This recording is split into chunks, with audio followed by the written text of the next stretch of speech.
Some critics often complain against Sanatans, commonly known as Hindus, by asking, why do Hindus pour milk on Shivling during the month of Shravan? They argue that the amount of milk wasted on such a day can feed thousands of poor instead. Why this excess then? First of all, those who find this practice a wastage are advised to use milk in a token way, by using a reduced and diluted form of it. Offering milk on Shivling. Now, having said that, let's examine the beliefs and logic behind such act, and how right or wrong it is to call anyone a fool for following the custom. Before we proceed to the video, if you new to these channel, please subscribe Nature with Nesh. Don't forget to press bell icon, so you will get notification for our videos. Let's start. According to the science of Ayurveda, every person has 3 components in them. 1. Vata, air. 2. Kapha, cough. 3. Pitta, acids. All 3 elements are necessary for smooth functioning of our body. However, when the proportion of these components goes out of natural balance, the body begins to suffer under various ailments. During the month of Shravan, the Vata component of a person gets higher in proportion. During that period, a person must avoid food that increases the Vata component. For example, green leafy vegetable contain higher amounts of Vata in them.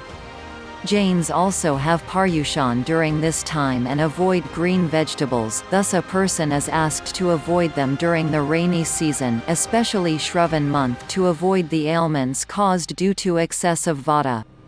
During the rainy season, the cattle also eat lots of green grass, and hence their milk is high in Vata and, in modern times, is susceptible to viral infections. Hence, milk is considered harmful during the Shravan month. Thus Ayurveda advises us against consuming milk during Shravan. In Sanatan Dharma, Bhagwan Shiv is known to consume the poison which came out during Samudra Manthan, churning of the oceans. Thus, it's customary to offer whatever is poisonous to Bhagwan Shiv. So the Hindus offer milk over Shivling, Sanskrit for symbol of Shiv, during the month of Shravan, as it is considered akin to a poison by the science of Ayurveda. Hinduism says, feed to others only what you can eat for yourself, which means, do not offer to others what you will never consume, always give the best to others and do welfare for all. Always take care of the poor and feed them the fresh and healthy food from the Vedas. Now if we feed the milk or green leafy vegetables, which is poison during the Shravan, then it's a sin as it will cause them diseases. Hence, to the ignorant ones who do not know any better, let's just clarify at once that Sanatan Dharma is a spiritual philosophy and a way of life. Science is something inherent to it, and at the same time it's a philosophy much beyond those realms. According to Shiva Agamas, the sacred literature of Saivism, it is called Abhishekam. Shiva Agamas give lot of importance to Abhishekam in Shiva Puja, and it makes the ceremonies many times more effective. You may perform Abhishekam by simply using holy water, or perform elaborately with milk, curds, honey, ghee, sugar, coconut water, holy ash, sandal paste, fruit juice, etc. The Sanskrit word Abhisheka means a sprinkling. It is derived from the root sik, to wet, and with the prefix abhi, around. Abhisheka is literally, wetting around. An abhisheka is the bathing part of a puja that usually is done with sacred water. Abhishekam is the offering of ablutions to an energized deity. Water, being an electrolyte, transmits energy much faster than air. Pouring water upon an energized deity releases powerful vibrations which we can pick up more easily than from the air. Similarly, different substances have the ability to release different vibrations when they come in contact with an energized object or deity.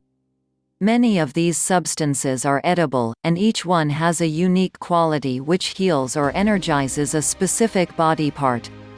For instance, honey used in the Abhishekam has the capacity to actually make the voice sweeter. This is the science behind Abhishekam. This is the science behind Abhishekam. It is devotees' faith that Shiva will be pleased by the process of bathing with the prescribed 11 ingredients like water, milk, curd, ghee, honey, etc. Don't we use all there when we get married and perform many similar rituals? Chant Om Namah Shivaya. Shiva is the infinitum abstract macrocosmic consciousness.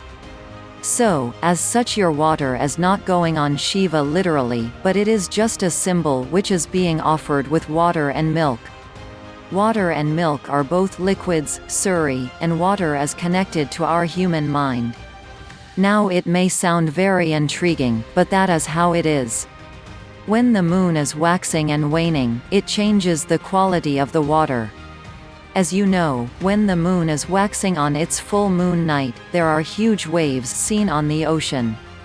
Psychologically, it has been found that this is the time when people who have mind problems go through a very rough time. If moon has such an effect upon water, then what to say about the human body, which is 60% of water?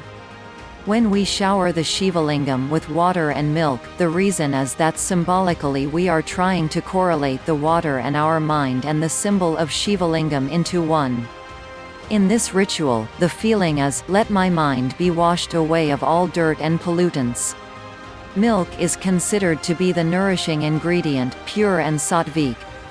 So, in this ritual, if it is done in a proper way and our eyes are concentrated doing tritaka meditation on the Shivalingam, and when it is bathed in the water, actually a prayer is being done that let my mind be washed of all impurities. And when we shower it with milk, the feelings are, let my mind be nourished and washed of all impurities with noble thoughts, purity, compassion, sattvic, goodness, friendship, etc.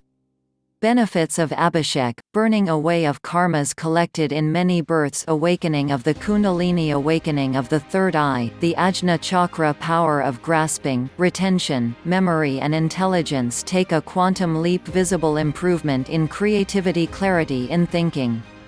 This is a matter of faith in your God and it's non-questionable. It's not a matter of merely 20 rupees or $1 milk, it's your faith, trust in God, and most importantly you are buying milk with your own money and not snatching it away from poor. One can help poor as much as one like, as it's your karma, but do not question someone else's faith and ritual if don't understand it. For those who want to watch a movie spending 300 rupees or $13 justifying the twisted view, they could have spent that ticket money and served probably 10 times more poor people by simply not watching the movie. Cheers! So friends, hope you like the video. If yes, why don't you guys go ahead and subscribe my channel. Please press bell icon so you will get notification on my new videos.